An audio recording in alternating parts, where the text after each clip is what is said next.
2024년 12월 29일 181명을 태우고 무안공항으로 향하던 제주항공 2116편에 비극적인 사고가 있었죠. 네, 활주로에서 일어난 정말 안타까운 사고였습니다. 벌써 1년이 지났습니다. 그래서 오늘은 이 사고를 단순히 기억하는 걸 넘어서요. 그 본질을 우리가 어떻게 이해하고 또 이야기해야 할지 좀 깊이 파고들어 보려고 합니다.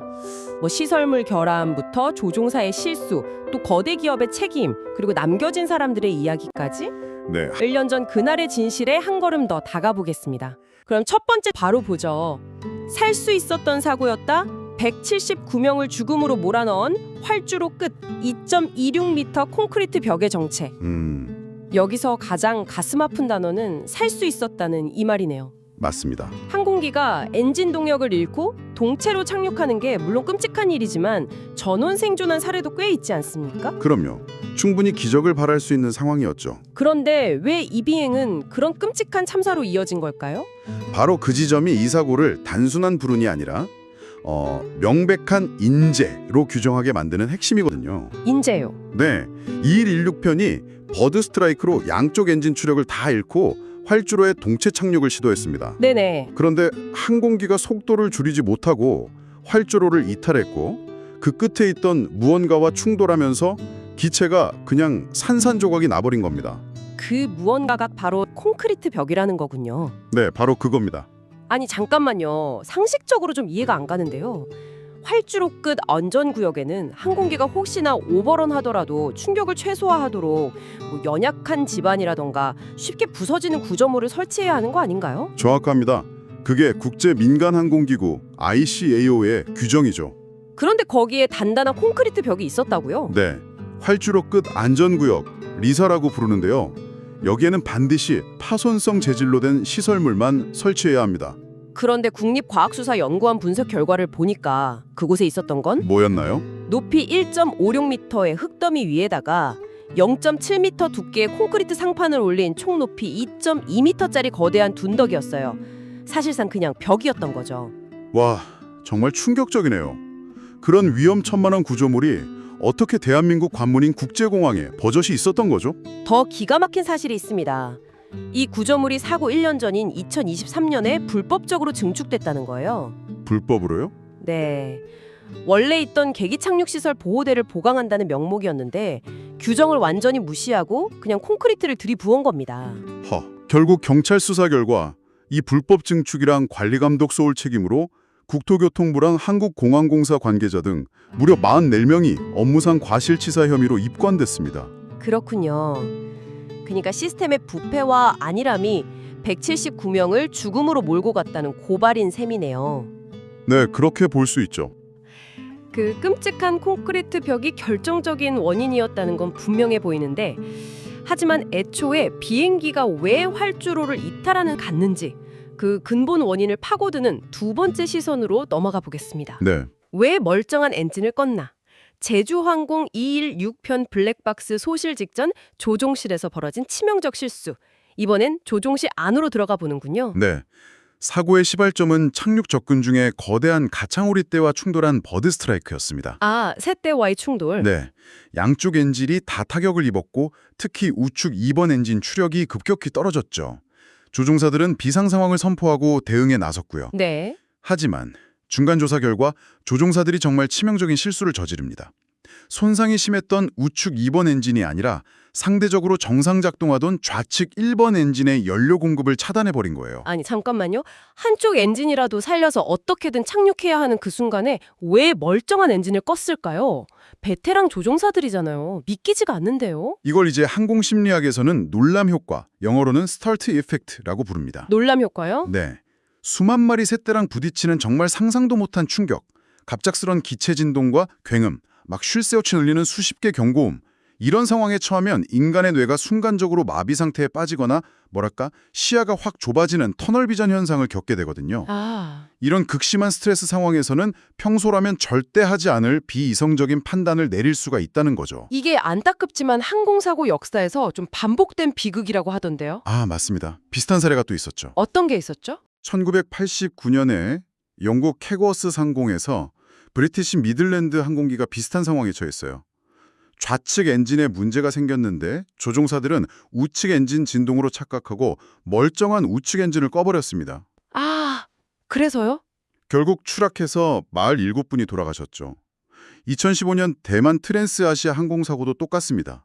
이륙 직후에 우측 엔진이 멈췄는데 조종사가 너무 당황한 나머지 작동하던 좌측 엔진까지 꺼버려서 강에 추락했고요. 정말 인간의 인지 능력이 극한 상황에서 얼마나 취약해질 수 있는지를 보여주는 사례들이네요. 네, 가슴 아픈 사례들이죠. 그런데 제목에 블랙박스 소시율이라는 부분도 있습니다. 사고 직전 4분간의 기록이 사라졌다. 이 부분이 미스터리를 더하는 것 같아요. 그 부분이 이 비극을 더욱 안타깝게 만드는 지점입니다. 조종사들이 좌측 엔진을 끄면서 양쪽 엔진의 발전기가 다 멈춰버렸고 기체는 모든 전력을 상실하는 완전 암흑 상태에 빠진 겁니다. 전력이 다 나갔군요. 그렇죠. 전력 공급이 끊기니까 우리가 블랙박스라고 부르는 비행 데이터 기록 장치, FDR랑 조종실 음성 기록 장치, CVR도 전부 작동을 멈춘 거죠. 그래서 그 마지막 4번 동안 조종사들이 자신들의 실수를 깨닫고 엔진을 다시 켜려고 어떤 필사적인 노력을 했는지 우린 영원히 알 수 없게 되었습니다. 극도의 혼란 속에서 내린 안타까운 판단이라는 생각도 들고요. 그런데 일부 유가족들은 그 혼란을 부추긴 근본 원인이 따로 있다고 주장합니다. 맞습니다. 그분들의 시선은 조종실이 아니라 비행기를 만든 시애틀의 보잉 본사를 향하고 있죠. 보잉을 향한 선전포고.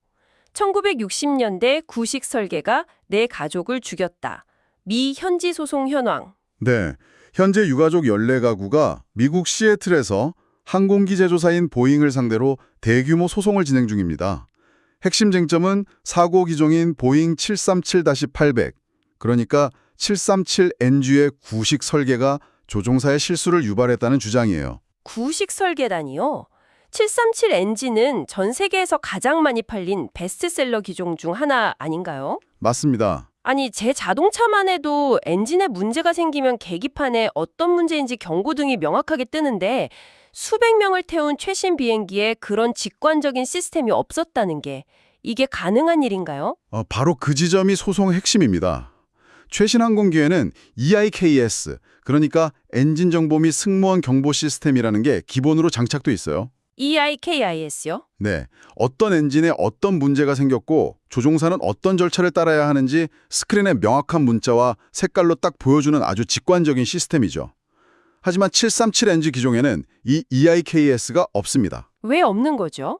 기술이 없었던 것도 아닐 텐데요. 그게 이제 보잉의 오래된 설계 철학하고 관련이 있습니다. 737 시리즈가 1960년대에 처음 나온 아주 오래된 기종이거든요. 아, 그렇게 오래됐군요. 네, 보잉은 계속 성능을 업그레이드하면서도 조종사들이 추가 훈련 없이 기존 737이랑 새로운 737을 넘나들며 조종할 수 있도록 조종실의 기본적인 형태나 계기판 레이아웃을 거의 바꾸지 않았습니다. 항공사들 비용을 줄여주기 위한 일종의 마케팅 전략이었겠네요. 그렇죠. 그 결과 737 엔진 정보는 EQS 화면 하나에 통합되어 있지 않고 1960년대 방식 그대로 여러 아날로그 계기판에 흩어져서 표시가 됩니다. 아, 그러니까 평소에는 문제가 없지만 아까 말씀하신 그 놀람 효과에 빠진 비상 상황에서는 조종사가 흩어진 정보들을 일일이 확인하고 종합해서 판단해야 하니까 치명적인 혼란을 일으킬 수 있다는 거군요. 바로 그겁니다. 변호인단은 이 비직관적인 시스템이 혼란을 가중시켜서 조종사의 오판을 불렀다고 주장하고 있는 거죠. 특히 737 맥스 사태 이후에 보잉의 안전 문제에 대한 비판 여론이 높은 상황이라 더 의미가 있겠네요. 네, 맞습니다. 이 소송은 단순한 배상 문제를 넘어서 항공기 제조사의 근본적인 책임, 즉 이윤을 위해 안전을 타협한 것 아니냐는 아주 무거운 질문을 던지고 있는 겁니다. 알겠습니다. 불법 건축물이라는 인프라 문제, 조종사의 순간적인 오판이라는 인적 문제, 그리고 제조사의 구식 설계라는 시스템 문제까지 개별적으로도 심각한데 이 모든 게 한꺼번에 터졌다는 거군요. 네, 정말 안타깝게도요. 이걸 아주 체계적으로 설명하는 가창오리 때의 습격과 겹쳐진 인재, 제주항공 216편은 왜 스위스 치즈처럼 무너졌나? 네, 스위스 치즈 모델은 복잡한 시스템에서 어떻게 사고가 발생하는지를 설명하는 가장 유명한 이론 중 하나죠. 네, 들어본 것 같습니다. 여러 겹의 안전장치를 구멍 뚫린 스위스 치즈 슬라이스에 비유하는 건데요. 평소에는 각각의 치즈에 뚫린 구멍, 즉 결함들이 서로 엇갈려 있어서 사고를 막아주죠. 아, 구멍이 막혀 있는 거군요. 네. 하지만 아주 드물게 우연히 이 모든 구멍들이 일직선으로 정렬되는 순간 위험이 모든 방어벽을 뚫고 그대로 관통해서 대형 사고로 이어진다는 이론입니다. 그렇다면 제주항공 2216편 사고에서는 어떤 치지의 구멍들이 일렬로 정렬됐다고 볼 수 있을까요? 이 사고는 정말 스위스 치즈 모델의 교과서적인 사례라고 할 수 있습니다. 첫 번째 치즈의 구멍은 가창오리 때의 출현이라는 환경적 요인이었겠네요. 맞습니다. 예측하고 통제하기 어려운 요인이었죠. 이 구멍을 통과한 위험은 두 번째 치즈에 도달했습니다. 바로 보잉 737N, 이 비직관적인 계기판이라는 시스템 인터페이스의 구멍입니다. 아, 그 구멍 때문에 조종사들이 혼란에 빠졌고. 그렇죠. 그 혼란이 결국 잘못된 엔진을 정지시키는 인적 오류, 즉 세 번째 치즈의 구멍으로 이어졌습니다. 하지만 여기까지 왔어도 최악은 막을 수 있었어요. 동체 착륙에만 성공했다면 말이죠. 그런데 마지막 네 번째 치즈, 활주로 끝에 불법 콘크리트 둔덕이라는 인프라의 구멍이 기다리고 있었습니다. 와, 이 네 개의 구멍이 완벽하게 일렬로 정렬되면서 막을 수도 있었던 사고가 179명의 목숨을 앗아간 대참사로 폭발해버린 겁니다. 정말 소름 끼치도록 딱 맞아떨어지네요. 이 관점은 어느 한 사람이나 한 가지 원인만 비난하는 게 아니라 사고를 막을 수 있었던 여러 단계의 방어 체계가 어떻게 연쇄적으로 무너졌는지를 보여주는군요. 네, 재발 방지를 위해서는 시스템 전체를 봐야 한다는 가장 근본적인 접근 방식이라 할 수 있습니다. 지금까지 원인을 좀 차갑게 분석해봤지만 이 모든 분석 뒤에는 179개의 비극과 또 살아남은 자의 고통이 있습니다. 그럼요. 마지막 다섯 번째 제목은 바로 그 사람들의 목소리에 귀를 기울입니다. 181명 중 단 2명 생존. 그날의 굉음이 멈추지 않아요. 꼬리큰 승무원이 증언하는 무안공항의 그날. 기체가 그 콘크리트 둔덕과 충돌하며 폭발할 때 정말 기적 같은 일이 일어났습니다. 어떤 일이었죠? 충격으로 동체 꼬리 부분이 먼저 부러져 나갔어요. 그래서 화마가 덮치기 전에 옆으로 튕겨 나간 겁니다. 공교롭게도 그 꼬리칸에 있던 승무원 두 분만이 사고의 유일한 생존자가 되었습니다. 아, 그분들의 증언이 사고 원인 규명에 결정적인 역할을 했지만 그 끔찍한 순간을 계속해서 복귀해야 하는 과정은 동료들과 수많은 승객을 모두 잃고 혼자 살아남았다는 사실만으로도 엄청난 죄책감에 시달릴 것 같습니다. 생존자 죄책감과 극심한 후 스트레스 장애, PTSD에 시달리고 있다고 알려져 있습니다. 이건 비단 생존자만의 문제가 아니죠. 또 어떤? 사고 후 1년이 지났지만 무안공항 출국장은 여전히 희생자들의 사진과 사연으로 가득한 유가족들의 농성장입니다. 아, 아직도요? 네, 하루아침에 아내와 두 아이를 모두 잃고 공항을 떠나지 못하는 분도 계십니다. 그분들이 원하는 건 보상금이 아니라 왜 이런 어처구니 없는 일이 벌어졌는지 그 명확한 진실 규명과 책임자 처벌입니다. 비극의 여파는 거기서 그치지 않겠죠. 그렇습니다. 우리가 놓치지 말아야 할 또 다른 고통이 있는데요. 바로 참혹한 현장에 가장 먼저 투입되었던 소방관과 구조대원들의 트라우마입니다. 아, 맞아요.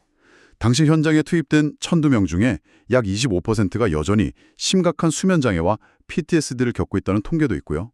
또 공항에 장기간 폐쇄되면서 지역 경제가 무너져 내린 것도 이 비극이 남긴 또 다른 깊은 상처입니다. 그렇군요. 이 마지막 제목은 이처럼 차가운 분석을 넘어서 잊혀가는 비극의 인간적인 측면을 조명하고 사회적 관심을 다시 한번 환기시키는 강력한 힘을 가지는 것 같습니다. 제주항공 216편 사고를 정말 다각도로 깊이 들여다봤습니다.